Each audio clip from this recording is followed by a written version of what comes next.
Let's go YouTube. We got a video from our favorite investigative journalist, Zevi. We got how Morocco became the most hated team in soccer. I have no ball knowledge about Morocco and soccer. I know a little bit about football. I know basic GOAT conversations. I know some medium hanging fruits. I played FIFA a little bit, so I know about people like Grealish.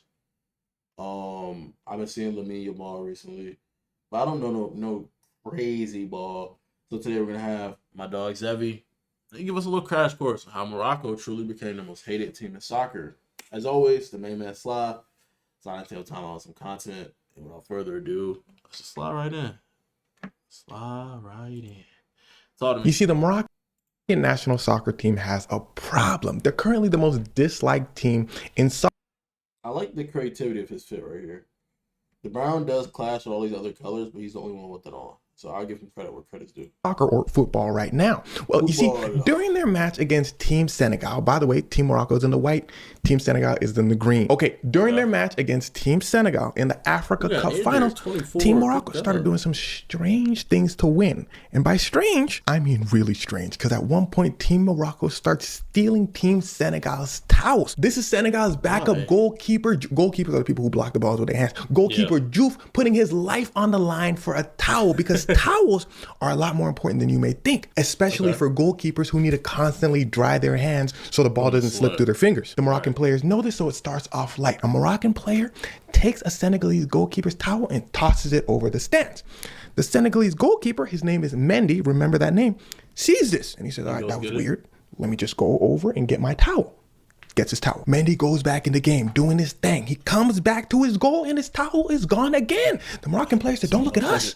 We was out here in the game like you. So Senegal's backup goal. But it's weird because it's like, you already moved my towel the first time. I ain't saying that because I went crazy the first time.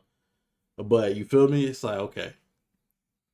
You're a little suspicious. Keeper Diouf gives Mendy a towel and says, look, I'm going to keep an eye out for your towels next time.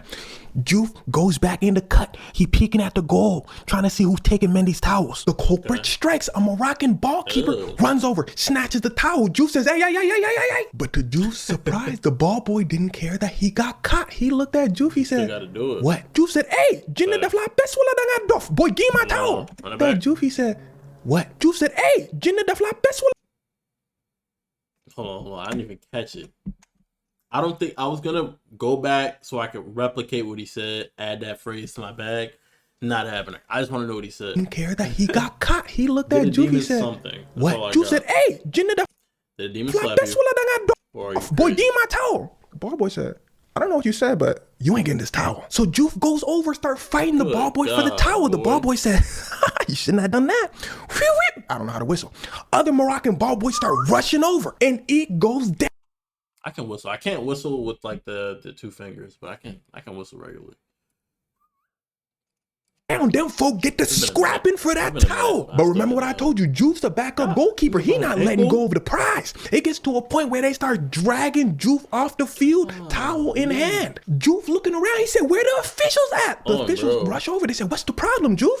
Diouf said, look. The official said, oh, well, everything could be solved if you just give us the towels. At one point, the official, security, I don't know what this guy is, start trying to take the towels too. Look at Diouf's face. He's in shock. He said, hey, yo. They said, give us the towels. And peep the ball boy's face. This mean everything to him. He said, give us the towels. But Diouf ain't gave him the towels. So anytime the main goalkeeper needed a towel, what Diouf would have to do was basically play one-on-one with the Moroccan player on the sidelines.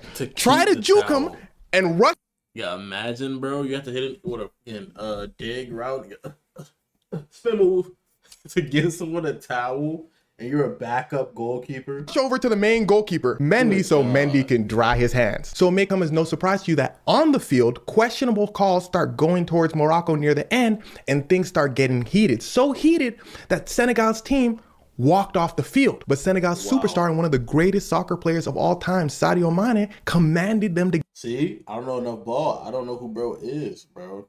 I feel like I need to get to a point where I at least know the stars of most teams. Hit them with the hezzy.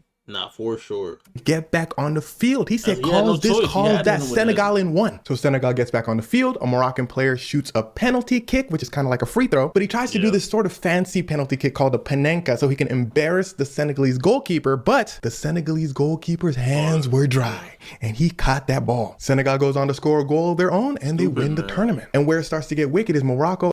He was trying to aura farm, bro. They made the opponent weaker so they could like embarrass him in a more humiliating way to try to earn position.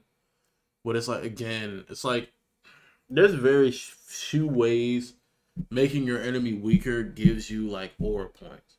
Like if it's a war and you like move in a certain way that like stops them from getting food or something or water, that's aura. Oh yeah, he held them down at the border, locked them down from getting any resources. That's tough. But if it's to the point where they are like weakening the opponent intentionally, like, oh yeah, we just kidnapped all the men, so the only people they could send into war were like boys, and then we won. You sound like a bitch. You had to fight little boys. It's like it's not tough. You try to get a like flashy penalty kickoff, but you only had the confidence to do that if the goalkeeper was nerfed. Ended up winning the Fair Play Award, which pissed people off because they weren't only stealing Senegal's towels, they were stealing Nigeria's towels as well, who they played in the semifinal. So people didn't think they deserved this award. Although I think the Fair Play Award just technically means like you got the least amount of violations or something. Regardless, people didn't like the optics. And in the end, Morocco never explained why they were stealing players' towels. So aside from the goalkeeper drying their hands, people also believe that Morocco was trying to steal the towels because Morocco believed that Senegal and Nigeria were doing black magic with the towels. And people also think Morocco was stealing towels because many goalkeepers usually keep their tips about the opposing players inside of their towels. It's like a cheat sheet, which is legal. Regardless of the reason, Morocco doing all this just to lose?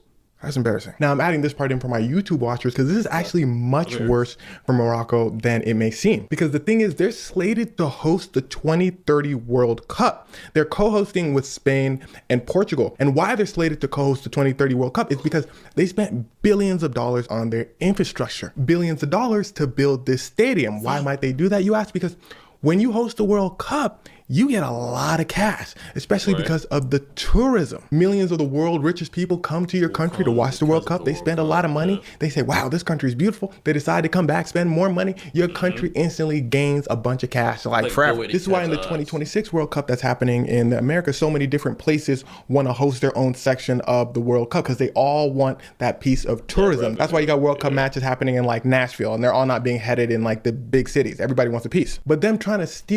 It's like it's better to keep it. It's like, especially in this case, if we're trying to pull eyes, it's better to just keep it one thing. It sounds weird because like then there's gonna be more people. You think it makes it more polluted, but like if only thing that matters is like, let's say like the 5 biggest fish. Oh man, what does it matter? What is these? You know what I'm saying? Like, what is this lesser things? Opposing players' towels send a message to the world how horrible they are at hosting tournaments. Because I forgot to mention, but Morocco was the one hosting the final. So Senegal and Morocco were playing in Morocco. That's why you got these Moroccan ball boys, the Moroccan security officials trying to take towels because they're in Morocco's house. Because what people figured, I mean, it's not a hard leap to make, is that these Moroccan ball boys are not just doing this on their own. They must be backed by somebody on top because they had no fear in tackling opposing players, dragging them off the field. They must know that they're protected. So people are worried that Morocco's going to show their ass again when other teams try to play in the World Cup. Like they lost something greater than just losing an African Cup final. It's called the AFCON final, by the way. I'm just saying African Cup for the folks watching in America who don't know what AFCON is. Anyway, they lost something. It's like they're losing that rapport and reputation. And then the thing that's supposed to like be their booming like motion is now like cooked because of their decisions too. That's crazy. And greater, which is people's trust, because they've shown that they'll do anything it takes to win, even these little petty things. And the crazy part of it to me is Morocco's got a really good team. Like this petty little maneuver, bro, the amount that you can gain for what you're gonna lose. Squandered it all on a risk, bro.